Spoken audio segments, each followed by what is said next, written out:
Thank you very much for coming tonight. We're delighted to perform for you.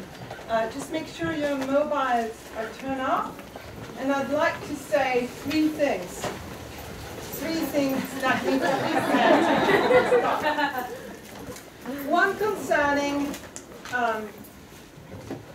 the budget, which might give some people a feeling of déjà vu.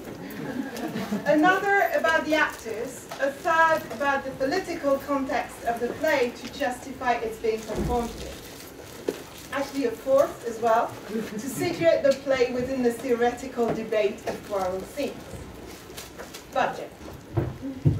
As most of you know, this is a low-budget production. Our initial plan was to perform the opera with a full Baroque ensemble in 18th century costumes, a painting setting rented from La Finta Giardiniera. This, my friends, was not accepted by the organizing committee for reasons I still don't quite grasp. Excessive cost seems to influence the excuse.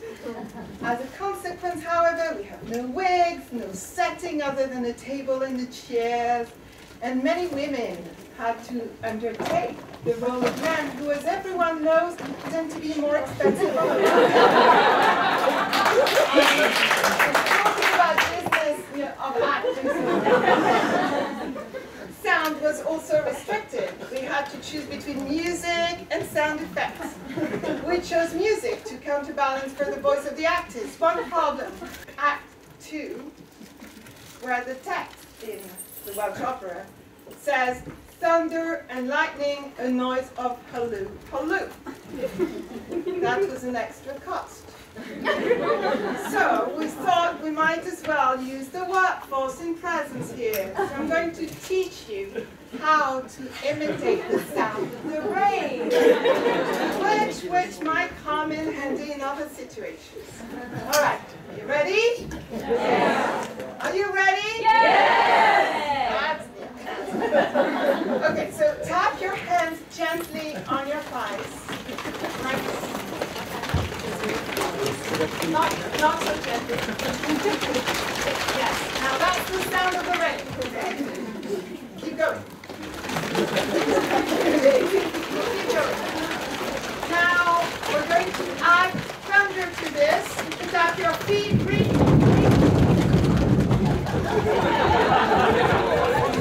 Not too hard. We don't want any damage to the set. And okay, so let's do it again. Tap your hand gently.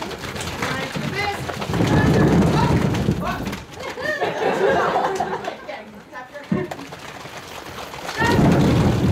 Yeah. And the rain keeps going. Like this.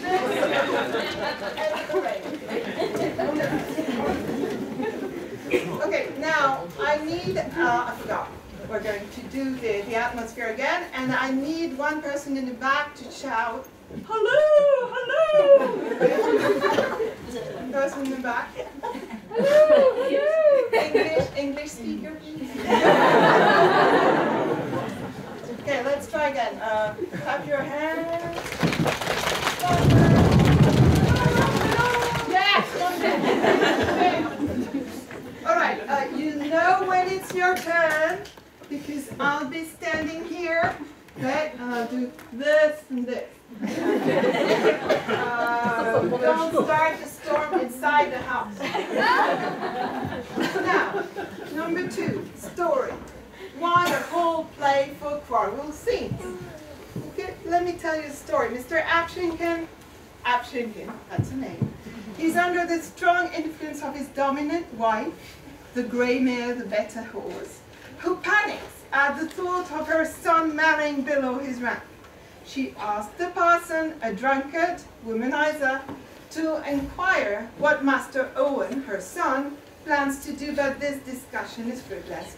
Owen knows about his mother's scheme, and although he has no intention to marry any of the servants, he begins to sow discord amongst them to get back at his mother. He writes a letter from Susan to Robin, Susan the cook to Robin the butler. and one from William the Groom to Sweetie Sir Robin's lover. The stratagem works, and we are introduced to Robin Sweetie's eternal love in a cliché love scene in which they struggle to express themselves with veiled metaphors and similes. Soon enough, the letters are discovered, and in a series of quarrel scenes there we are, ensues. Robin and Sweetie argue, William and Robin fight, insult each other. Sweetie is called Susan a whore, but enough spoilers already.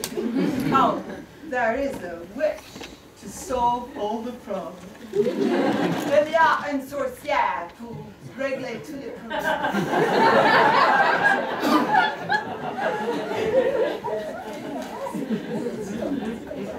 Now, actors. None of the actors in this play have ever performed on a real stage in a real theatre. Most of them have had some theatrical experience 4 or 5 years ago in their high school plays, supported by a heated audience of overexcited teenagers. Nothing like tonight. Parents might have been there then, some of them might even be here tonight, but there was no specialist of 18th century drama, let alone specialist of drama in this room. At this point, I can tell you, they are scared beyond belief. I also told them their grade would depend. But you and I know that tonight's performance depends upon the audience. So get your thunder right. We've been working this play for a whole academic year, and I consider that they've improved their quarreling skills greatly, which was one of our goals. I asked them to listen to the Queen of England every day, but none of them seems to have done it, unfortunately. And I hope you will appreciate the great variety of accents which are meant to reproduce the various social classes of 18th century London, which, as we know, was full of French Huguenots.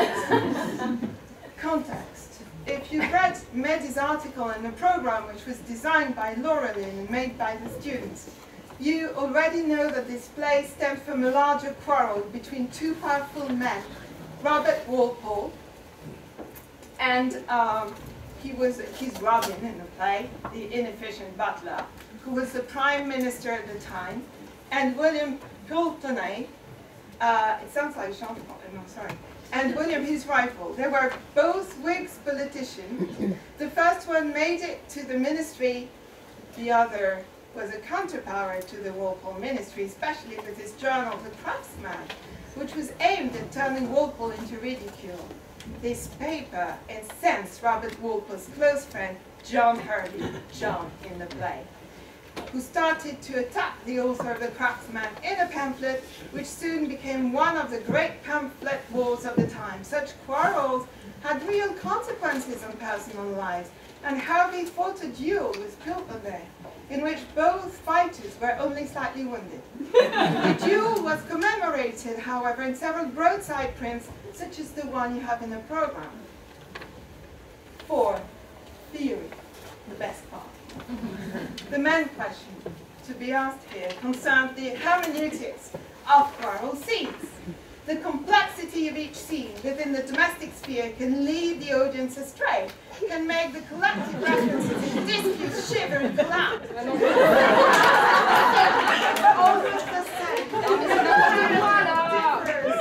Which is why we had to develop specific heuristic to work on the dramaturgy of quarrel scenes.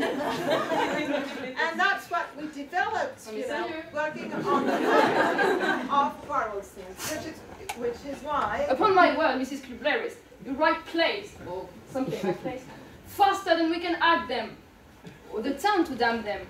I hope your opera will take more time in running than it has in writing, but pray, why do you call it a Welsh one, since there is not a word of Welsh in it?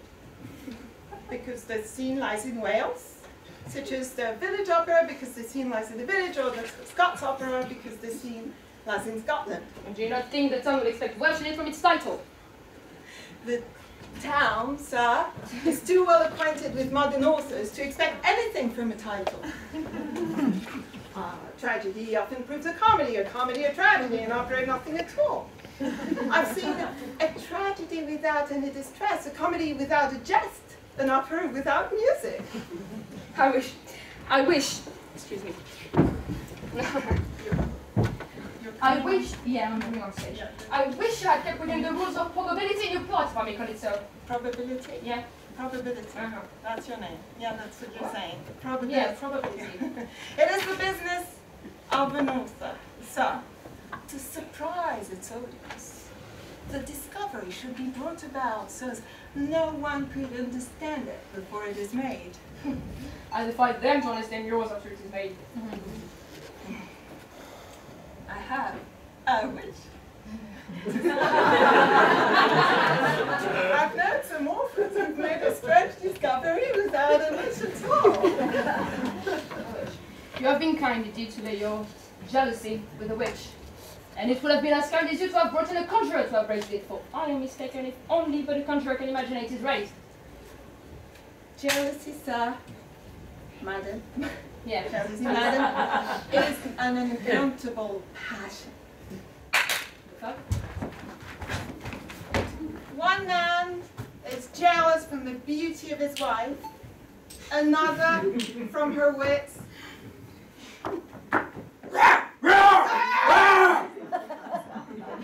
a third from her folly, a fourth from his own folly. From the folly of the poet. I think jealousy a tragical passion more proper to tragedy than comedy. You might as well say similes are more proper, more tragical than comical. There is your tragical jealousy and your comical jealousy. Your tragical is between kings and heroes. Your comical between gentlemen and servants. Your tragical produces its effects before it is discovered. The comical is discovered before its effects. And as in tragedy, all die. In comedy, all are married. That's the question, which is the most tragical end of the two? Similes are also tragical and comical. They, so I have seen, belong to tragedy, and the then to comedy. I think I may say the similes I have introduced in this opera are all entirely new and not like anything ever produced before. No, there isn't like anything else, as they're the things they are compared to. Oh, if a simile be very unlike, it is as well as if it be very like. This so I have seen is as well as so I have not seen, and again. I wonder whether it does not sometimes surprise me more. I wish you would be so kind to stay here to comment on your opera as it goes on. To be a sort of walking notes? Madam, Mrs. Bonman will not go on stage without a pair of white gloves. And Mrs. Ferrieux, who played Hunker Monka, insists on a drown before she goes on for Mrs. Ap-Shinken. When Mrs. Chaplin, well, the king has fallen so heavily upon her that he has almost squeezed her guts out. It's a question whether she'll be able to sing or not. Bid them begin! Anyway, I will burn my 6,000 of tragedies and 4,000 of comedy, never give them another! Good God, what a furious and incest author! Begin. Dramatis persona. Squire Ap-Shinken.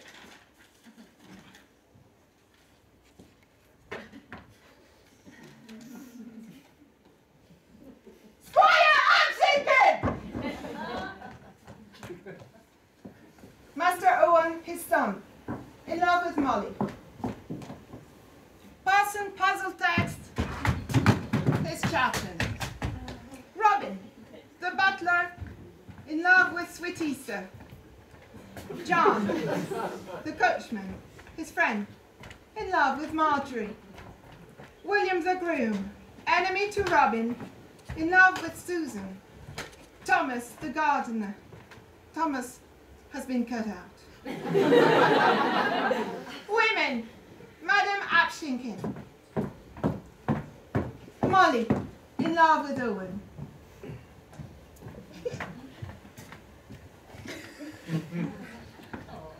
Good as scratch. Owen. Secretly in love with the parson. Sweetie in love with Robin.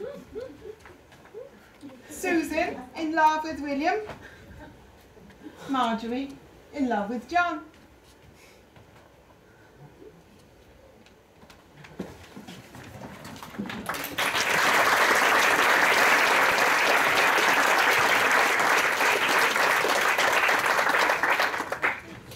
Act 1, scene Wales, either north or south. Yes. Act 1, scene 1, Squire Ap-Shinken's house, a table and chairs.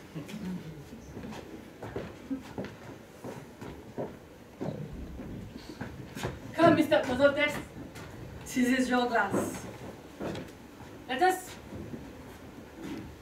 make haste and finish our breakfast before Madame is up. Mr. Prototext, what a fine thing it is for a man of my estate to live in fear of his wife, that I dare not get drunk, so much as once a day, without being called to an encounter for it. Oh, yes, well, petticoat government is a very lamentable thing indeed, but it is the fate of many an honest gentleman.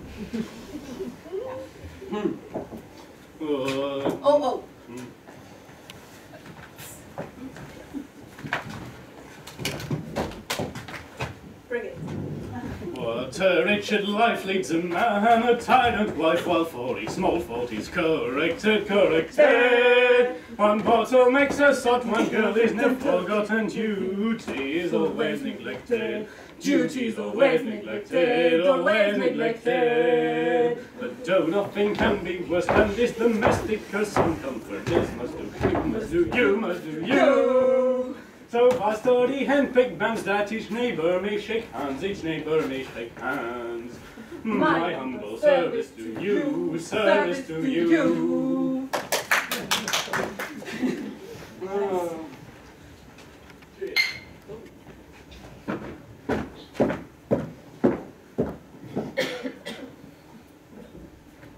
At your morning draft, Mr. Ap-Shinken, methinks you, Mr. Prototext, should not encourage drunkenness. My deepest apologies, madam. I must confess I have scarce drank your health away this morning. And wine, though it contributed to the cheering of the heart, is in no way forbidden to us. I am an enemy to excess. But as far as the second bottle, and for some consequence the third bottle go, well, it is no doubt allowed to us, and I remember to have myself preached with much perspicuity even after the fourth. Oh, intolerable! Do you call for no excess? But to some it may, to others it may not. Excess dependent not on the quantity that is drunk, but on the quality of him who drinks. I do not understand this of his drink. Though, I think I have some skill in divinity. Oh, madam, no one more. Your ladyship is the honour of your sex in that regard, and you may properly be termed the great Welsh lamp of divinity. I always have had an inclination to serve the church, and some other time should be very glad to dispute with your concerning excess. But at present, must impart something to you concerning my son, whom I have observed too familiar with the maids. Which of the maids, madam? None of my mistresses, I hope. Truly. With all of them, and unless we prevent it, I'm afraid we shall hear a marriage not too much lucky. And you know, Mr. Prototext, how hard a thing it would be for us who have one child and to throw himself away. What methods shall we take in order thereto? I know but one. We must prevent his marrying them by marrying them to others. We have as many men as maids, and I shall rely on you to match them up to one another. For whilst there is one unmarried wench in the house, I shall think him in danger. Oh, Mr. Prototext, the boy takes after his father. His head is full with nothing but love. Well, yes, man is a very powerful thing indeed. If love.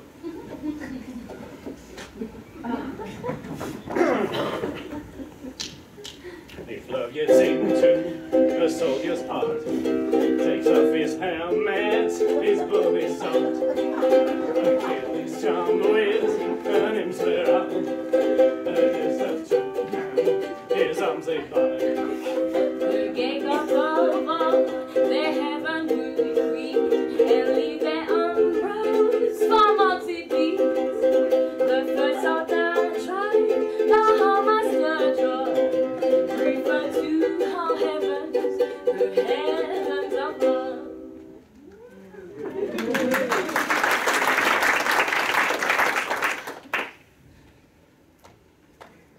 Two of the maids, I think, you have already asked in the church, and I think you will find no great difficulty to prevail on the others. This, I assure you. I shall not forget the favors. I am now going to take a short earring on my own shape in the park, and I shall have you remember that we have no time to lose. Well, sir, you've heard what my ladyship says. Whatever shall I do? Ever what she commence. If she interferes not with my pipe, I am resolved not to interfere with her family. You know, let her go then. Relax.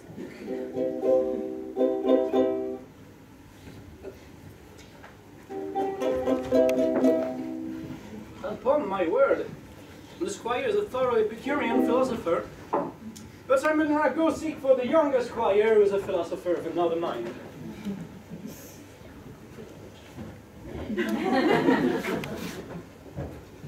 Say you so, my good Madam Mother and Mr. Parson. I shall be too hard for you both. This is one of the finest schemes I ever heard of. If you will keep me from marrying, you shall marry all the women in Wales. But, though you happen to have mistaken the women, I will spoil your stratagem for mischief's sake. I will write a brace of letters, one from Susan to Robin, and the other from William to Sweet Isa. These two letters will I put into their pockets upon their handkerchiefs, and when they pull out their handkerchiefs to blow their noses, they will drop the letters, upon which a jealousy will arise between them, and the match be prevented. Master Owen! Master Owen! I've been looking for you. I am come, child, to give you some good indications. I am sorry to hear that you have an intention to disgrace your family with a marriage inferior to your birth. Do not trouble your head with my marriage, Mr. Puzzletext. When I marry, it will be to please myself, not you. Let it not be such a marriage that may reflect upon your understanding. Consider, sir, consider who you are. Think, mighty sir, think ere you are undone. Think who you are, Ap-Shinken's eldest son. At Oxford you have been, at London's Eke also. You're almost half a man, and more than half a beau. Oh, do not then disgrace the great actions of your life, nor let Ap-Shinken's son be buried in his wife. Oh, do not then disgrace the great actions of your life, nor let Ap-Shinken's son be buried in his wife. You must govern your passions, Master Owen. You may preach, Mr. Puzzletext, but I shall very little regard you. There is nothing so ridiculous as to hear an old fellow reading a plug. Yes, it's like a young fellow reading a page. Or a courtier out of place at court. The word not rake at pleasure raise and crest is all idle and fleeting. At court the man whose interest fails cries all his corruption and cheating. But would you know whence must they flow, though too much they pretend would bore them? That raises courts this atlas sport, because they're neither fit for them, because they're neither fit for them. Besides, doctor, I fancy you have not always governed your own passions, though you are so fond in correcting others, as a poet burlesques the nonsense of others, while he writes the greatest nonsense himself. Yes, or as a prude corrects the vices of others, while she is more vicious herself. Or as a parson preaches against drinking and then goes to the alehouse. Very true, if you mean a Presbyterian parson. I've heard an uncon parson preach, gives whoring with just disdain, while he himself to eat not but teach of females of larger train. As stars in skies, or lamps in streets, or beauties in the more we meet, or as was whores in Drury Lane.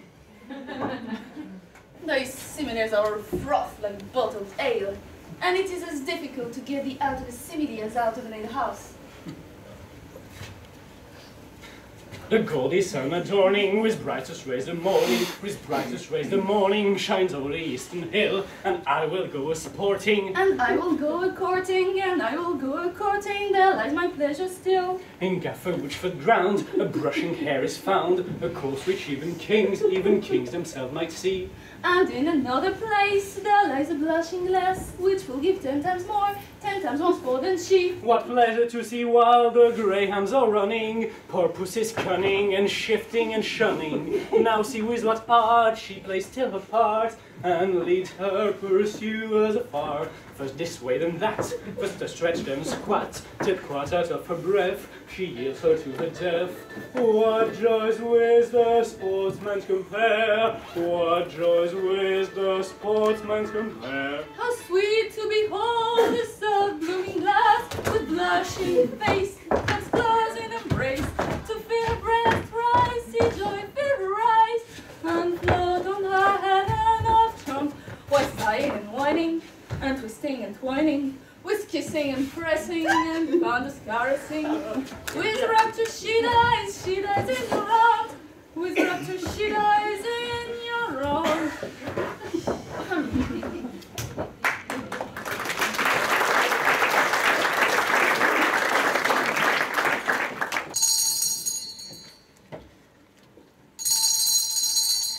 If ever you had known what it costs to love Marjorie, you would not have wondered how I can prefer a man to his master. I would not have wondered indeed, if our young master had been like most of our young country squires. But he's a fine gentleman, should he, sir? Before I went to London, Marjorie, he might have had some charms for me, but you must know, my young master is a beau, and a beau is a creature for whom I have the greatest contempt. Why should one marry a beau, when one can have as much of marriage without him than with it? A beau like a shadow is only to be seen. I would no longer think of making such a creature my husband than to ride into London on a hobby horse.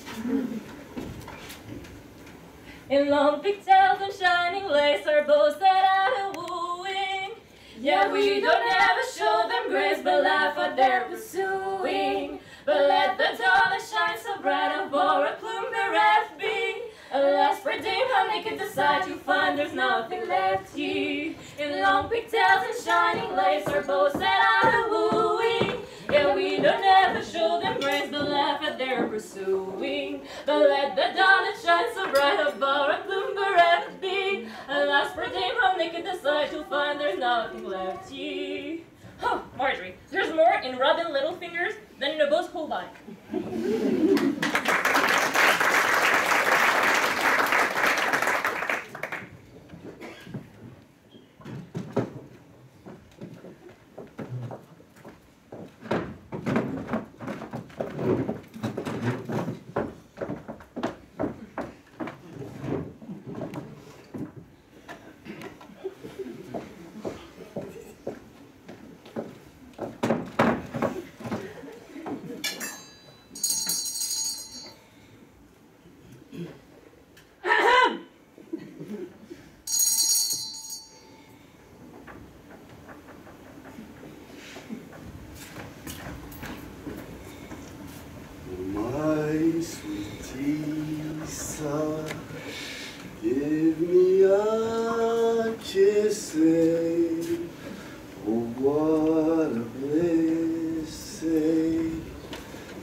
Hold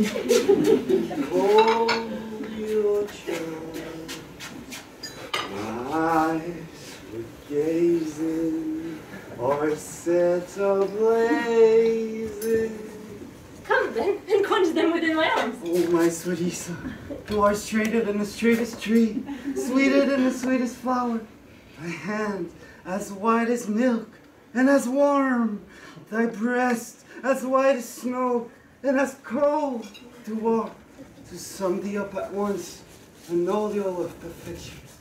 Or in other words, a garden of bliss, which my soul delights to walk in.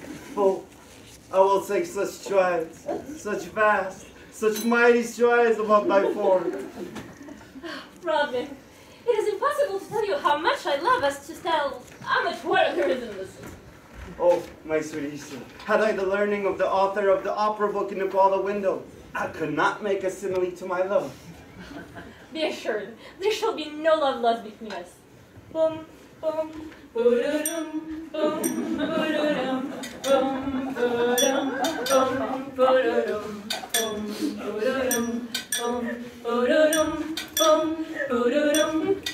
when you true passion has coolest with a cool flame, each murderous breath.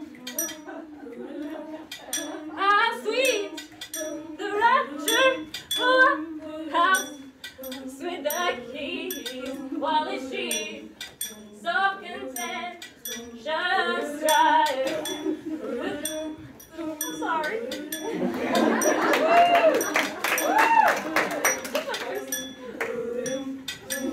Oh, my sweet Isa, how impatient am I till the parson has stitches together, that nothing but the scissors of fate shall ever cut us asunder.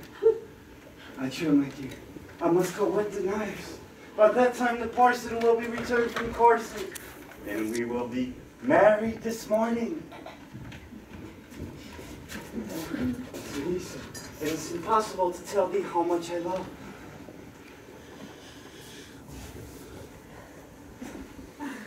Or to fathom the winds of a woman's consciousness. Mine is as deep as knowledge of physicians. Mine is the project of statesmen. Mine as the virtue of whores. Mine is the honesty of lawyers. Mine as the generosity of an usurer. Mine is the piety of priests. Mine as I know not what.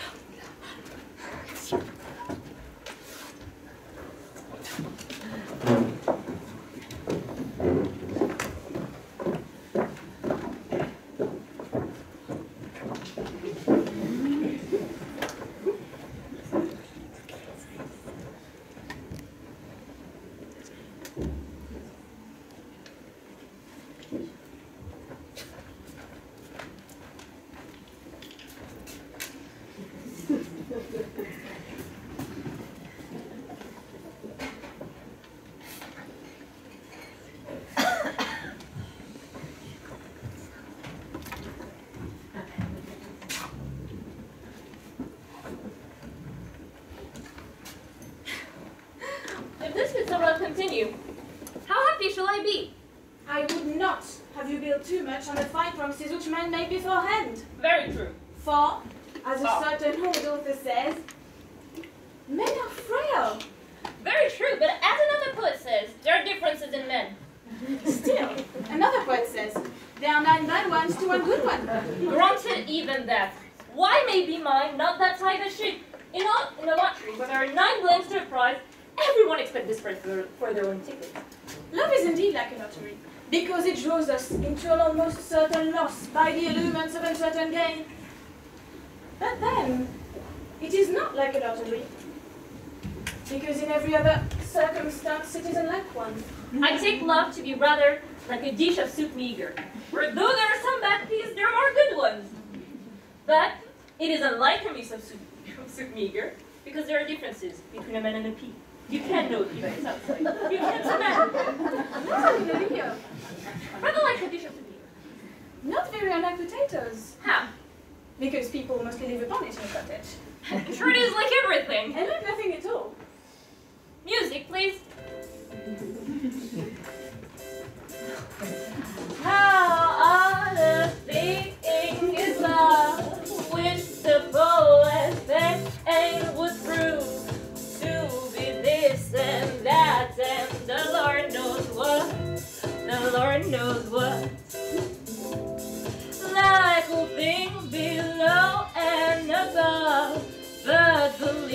the maids killed enough in the trade of love, the trade of love.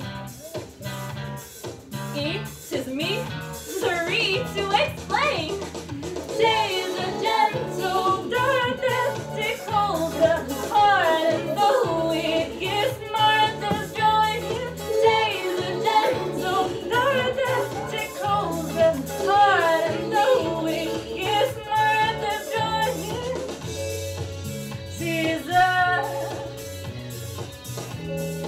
misery to explain. Days of gentle darkness take hold the heart and the weakest martyr's joy, which like delirium quiets all the pain.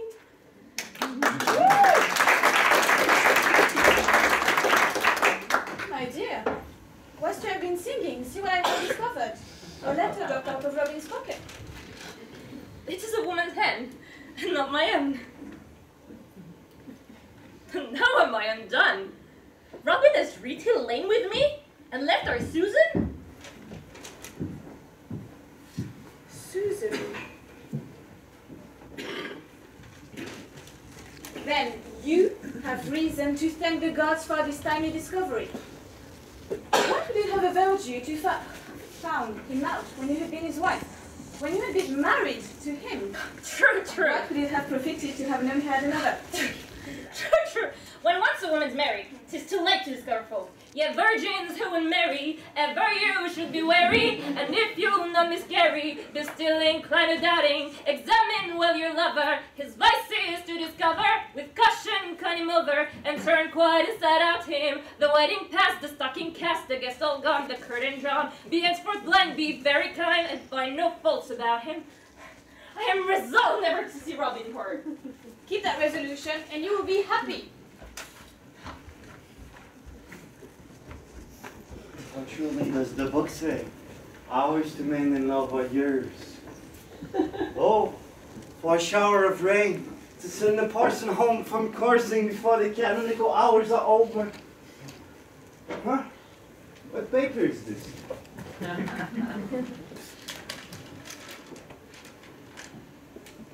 The hand of Lord William on the superscription. To Mrs. Sweetisa, Madam, hoping that you are not quite determined to marry our Robin, this comes for to let you. I'll read no more. Can there be such falsehood in mankind? I'll find footmen are as great rogues as their masters, and henceforth I'll look for no more honesty under a livery than an embroidered coat. The more deceits and tricks we find, the more we know of humankind. For what you see, no rogue of his tribe upon the mountain you must live. For rogues abound in all the vales. The mistress and the man will nick, the master and the maid will trick. For rich and poor, or rogue and whore, there's not one honest man in his core, no woman true in 24. Oh, John, John, thou best of friends, come to my arms. For thy sake, I will believe there's one honest man in the world. What means our Robin? My friend Sweeties is false, and I'm undone. Let this letter explain the rest.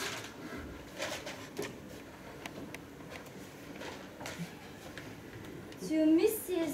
Sweetsa, Madam, hoping that you are not quite determined to marry our Robin? And is William at the bottom of all? Our William who used to rail us against women and matrimony? 'Tis too true what our parsons say, there is no belief in men. No woman neither. John, art thou my friend? When did Robin ask me what I have not done? Have I not left my horses undressed to wet thy knives? Have I not left my stables unclean to clean thy spoon, and even the by stone horse and water to wash thy glasses? Then thou shalt carry a challenge for me to William. Robin? consider what our parson says.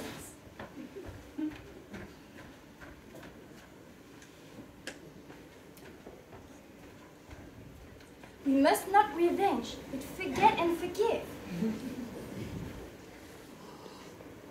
Let old Parson say what he will. When did he himself forgive? Did he forgive Gaffer Johnson for having robbed them of 2 cocks of hay and 5 loaves? Did he forgive Gaffer Johnson for having robbed them of a tight stick? Did he forgive Susan Falmouth for telling him he loved his cellar better than his pulpit? No, no. Let him preach up forgiveness. He forgives nobody. So I will follow his example, not his precepts. Should he? Had he hit me a slap in the face, I could have put it up. Had he stole a silver spoon, though the blame had been laid on me, and I'd been turned away for it, I could have forgiven him. But to try to rob me of my love, that I will never forgive him.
For the sin of self-murder, but I go hang myself at the next tree.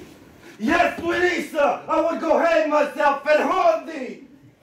Oh, woman, woman, is this the return you make, true love? A man is never sure of his mistress till he has gotten her with child. A lover should act like a boy at school who spits at his board so that no one may take it from him. Oh, oh, should William have been beforehand with me?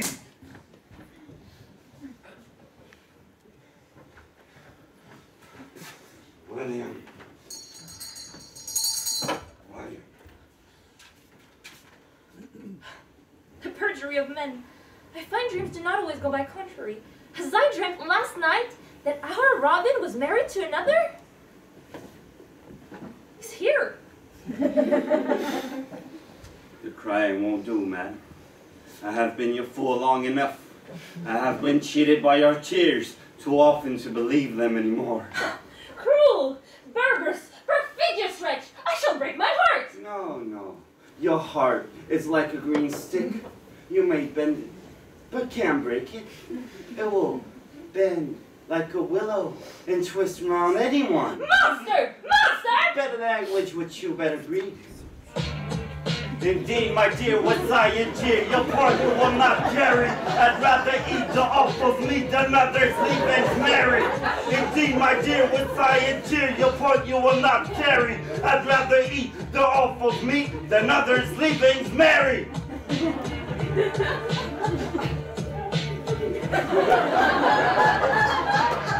Well, you conceal your falsehood, my sad wretches, all is the true. I've been to you, the very true wretches. Will you know what I might do? Will I back with your master?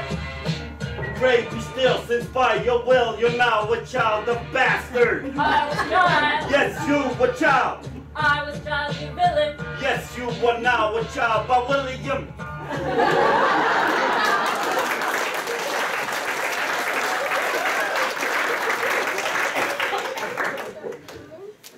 To me, madam, was going to play your prince, and I'd rather live, be my master's cuckold, as my fellow servants, or I can make him pay for it. Most inhuman! Dost thou not expect the ceiling to fall on thy head for so notorious a lie? Dost thou not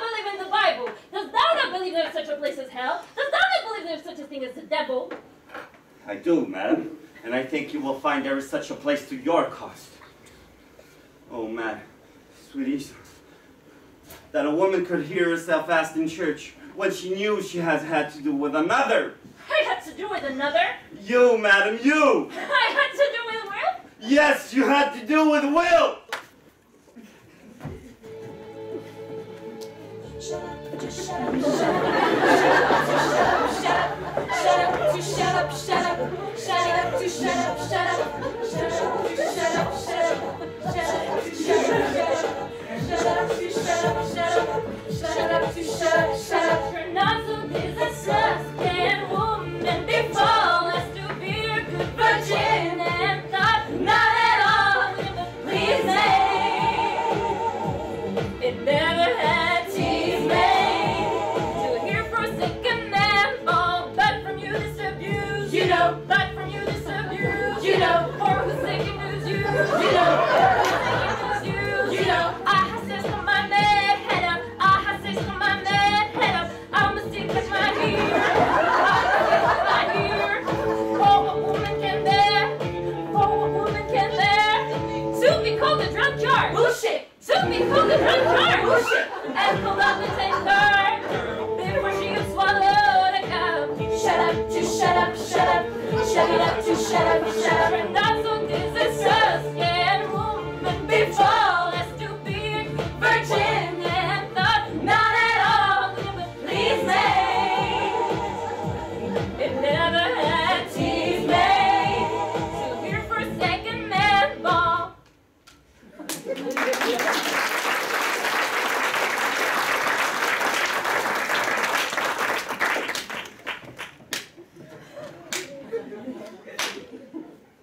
Well, Teresa, well, thou knowest that without you, I not have sold thee for 500 pounds. But why do I urge you longer? A perfidious woman, who is not only false, but triumphs in her falsehood. Oh, Teresa, the very endirest thou this rug before thou wert prepared to wait on thy lady, have not more grass in them than thy forehead. Oh, Robin, the great silver candlestick in your custody are not more hollow than thou art. Teresa, the paint, nay, the eyebrows that thou puttest upon thy lady are not more false than you.